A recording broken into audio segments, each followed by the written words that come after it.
Bonjour à tous et bienvenue sur Sensation. Aujourd'hui, je reçois Stéphane Godard, président du Sporting Club de Bernay. Bonjour. Merci de me recevoir. Vous étiez déjà venu sur notre antenne cet été, l'occasion de refaire un point sur les actualités du club. Un début de saison mitigé en Régional 3, une victoire, un nul, une défaite pour Bernay. Bernay commence la saison en milieu de tableau. Quel premier bilan tirez-vous de ce début de saison ? Écoutez, là on est qu'aux prémices du championnat, 3 matchs, ça veut tout dire et ça veut rien dire. C'est juste le début. On a mal commencé la saison par une défaite en Coupe de France. C'était une grosse désillusion pour nous. On pensait que justement ça allait nous amener un peu de régularité. Ça n'a pas été le cas. On est dans ce début de saison, comme vous l'avez dit, mitigé dans nos performances. Votre objectif, c'est toujours de rester dans le top 4 à peu près ? Voilà, on s'est fixé des objectifs. Les objectifs du président, c'est pas forcément l'objectif de l'entraîneur, ni des joueurs, mais en l'occurrence, c'est ce que nous souhaitons au bureau. Nous souhaitons être parmi les 4 premiers à la trêve, et puis après, on verra ce qui se passe. Alors, vous l'avez dit, la Coupe de France, ça a été une grosse désillusion. Vous avez été éliminé 3-2 sur le terrain de l'US Cormeilles, un club de départemental 2, soit 2 divisions en dessous de la Régionale 3. Comment est-ce que vous expliquez cette contre-performance ? Qu'est-ce qui s'est passé ? Il s'est passé que, on va toujours dire c'est la magie de la coupe, mais c'est exactement ça. Il faut une configuration de terrain qui nous convenait pas, un petit terrain, puis en face une belle équipe. On est mené 3-0 au bout de 20 minutes. Donc là, c'est très compliqué.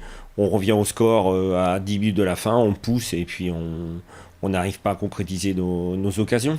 Mais je pense, oui, certainement un peu de suffisance de la part du groupe qui n'a pas eu conscience de la finalité de ce match. La crise sanitaire a affecté grandement le football amateur.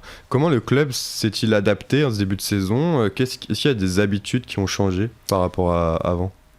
Écoutez, on est, je dirais, comme la société civile, on est obligé de s'adapter, de nommer des référents Covid, de s'habituer à cette pandémie. On a mis en place, comme partout, le port du masque, le lavage des mains. Aujourd'hui, on est interdit de vestiaire et de douche. Donc c'est très compliqué de pouvoir fonctionner. Pour l'instant, on n'en est pas là, mais en cas de... Est-ce que ça vous inquiète de voir que le championnat pourrait être à nouveau arrêté cette saison ? Aux dernières nouvelles, le président de la Ligue nous a dit qu'on risquait peut-être un arrêt pour l'instant d'un mois. C'est ce qu'on espère. Vous savez, quand j'entends le président de la FFF dire qu'il n'est pas le banquier du football amateur, je serais tenté de dire que c'est le contraire, que c'est le football amateur qui est le banquier de la FFF, puisqu'aujourd'hui, malgré toutes les difficultés qu'on rencontre, notamment à échanger dans les voitures ou choses comme ça, la vie continue pour eux et nous, on doit payer nos cotisations et nos frais de fonctionnement. L'occasion donc pour vous financièrement d'essayer de rebondir, c'est compliqué la situation en ce moment. Vous avez annoncé un nouveau partenaire, le pare-brise.fr. J'imagine que c'est une bonne nouvelle pour la situation financière du club, ça fait toujours plaisir. Oui, écoutez, on a mis en place une cellule il y a quelques temps de sponsoring, avec notamment Eric Ferron, qui est coprésident du club, mais qui est aussi chargé de trouver des sponsors. C'est des partenaires, à notre niveau, c'est plutôt des partenaires, c'est des connaissances, c'est un réseau. Donc oui, le pare-brise.fr qui nous a rejoints depuis cette année. Et puis parallèlement, on a le centre Leclerc avec Monsieur Aumont qui nous aide bien chaque année. Et puis on n'oublie pas les petits commerçants qui nous amènent des rentrées non négligeables avec les panneaux autour du stade. Alors cette saison est marquée par l'arrivée d'un nouvel entraîneur, Francisco da Costa. Vous étiez très élogieux à son égard lors de votre dernière interview. Quel est son parcours et pourquoi l'avez-vous recruté ? Écoutez, Francisco, c'est une figure du football normand. C'est quelqu'un qui a été gardien de but en national. Il a été analyste vidéo pour des sélections africaines. Donc c'est quelqu'un qui a un CV conséquent. Il a été élu meilleur entraîneur dans l'Est de la France. C'est un Bernéen, puisque son épouse ils vivent tous les deux à Bernay. Donc Francisco, naturellement, s'est imposé dans notre choix. Et puis on ne regrette pas notre choix.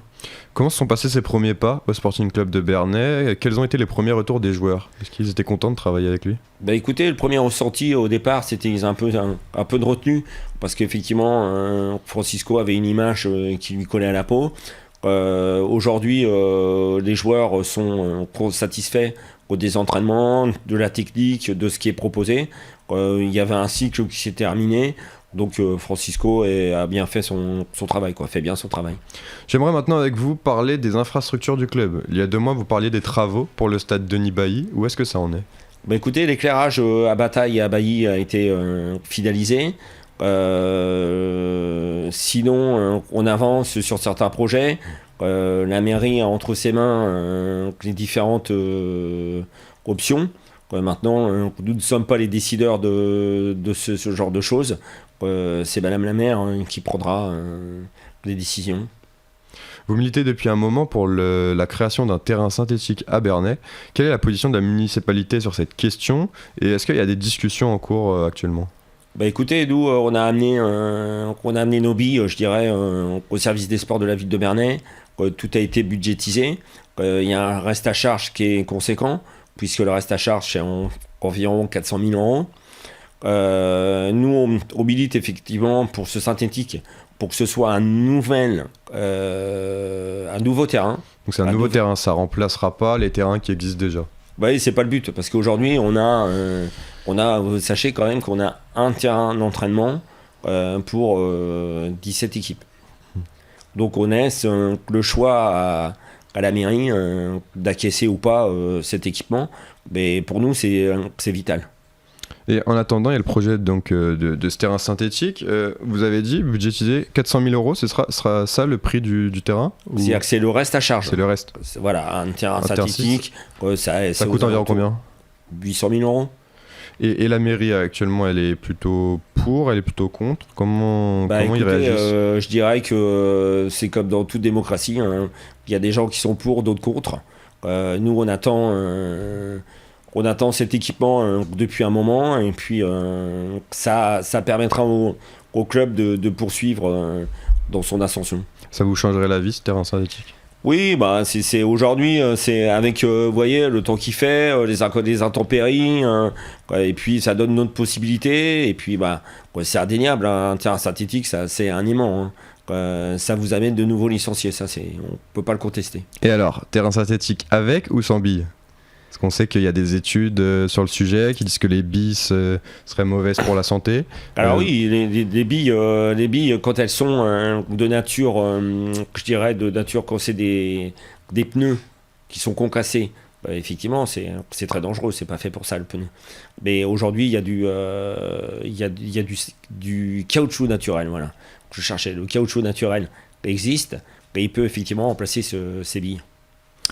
Et donc, en attendant ce terrain synthétique, pour pouvoir quand même faire les entraînements le mieux possible, vous avez dit un terrain pour 17 équipes, vous avez quand même essayé d'avoir une mutualisation du terrain avec le rugby. Comment elle se passe cette mutualisation? Est-ce que ça se passe bien? Est-ce que c'est compliqué? Écoutez, ça a créé quelques tensions entre le foot et le rugby qui se sont apaisées. Puisque la présidence du rugby, il n'y a pas de souci. On s'entend très bien avec la présidente du rugby et puis certains membres de son bureau, d'autres un peu moins. En gros, c'est comme ça. C'est d'abord le terrain du rugby, et après, quand le rugby n'utilise pas, c'est également un terrain de foot. Mais aujourd'hui, ce n'est que le terrain du rugby, puisque nous n'allons jamais sur ce terrain. Et un mot sur les équipes de jeunes maintenant. Quels sont vos objectifs pour elles actuellement? Il nous reste 1 minute. Écoutez, les équipes de jeunes, c'est compliqué, avec le Covid, les parents qui ne souhaitent pas mettre leurs enfants, malgré un prix très attractif de licence, 60 €, on a du mal à récupérer des jeunes. Aujourd'hui, on doit être sur une baisse de 10% à peu près de licenciés. C'est compliqué, c'est une saison de transition. Oui, de transition. Là, tout le monde est en attente ce qui peut se passer ou de ce qui va se passer. Merci Stéphane Godard d'avoir été avec nous sur Sensation. Merci de m'avoir reçu une nouvelle fois. Je rappelle que vous êtes le président du Sporting Club de Bernay Football. Vous pouvez retrouver cette émission en podcast audio et vidéo sur notre site ou sur notre application Radio Sensation.